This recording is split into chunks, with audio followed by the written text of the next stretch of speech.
Labas visiems, kviečiu prisijungti prie YouTube kanalo, ten rasit papildomas žinutes.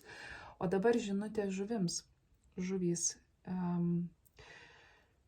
Nežinau, kurioje vietoje esat jūs. Ar tai būtent jūsų vaidmuo, ar tai būtų jūsų partnerio, partnerės vaidmuo. Aš matau, kad kažkas santykyje pasiduoda mamos toksiškai įtakai. Gali būti tai jūsų energija pačių, galbūt jūs patys iš savęs tai kultivuojat.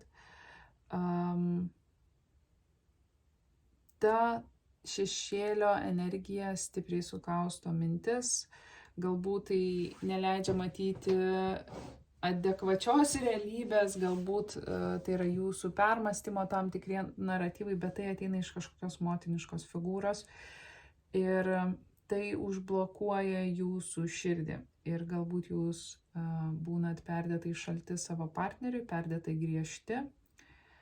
Man atrodo, kad tai yra neteisinga iš to, ką čia matau, ir yra labai ryškus patarimas jums tiesiog pailsėti. Kai kuriems iš jūsų yra būtinas poilsis, galbūt tai poilsis yra nuo kažkokio žmogaus, galbūt tai poilsis yra jums tiesiog pakeisti erdvę, pakeisti aplinką, detoksikuoti organizmą, galbūt tiesiog išsimiegoti ar ne. Tai padės išvalyti mintis. Tai padės tiesiog pamatyti viską paprasčiau, nes dabar arba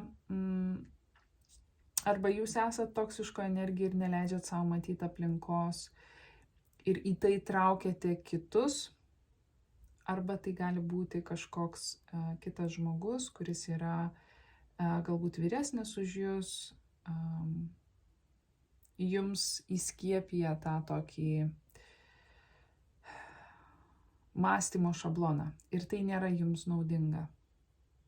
Okay? Tai pagrindinė žinutė yra pailsėti, atsitraukti, išsimiegoti, detoksikuoti ar ne, kai kuriems iš jūsų galbūt tai susiję ir su jūsų erdve. Tai yra būtina. Okay? Ate.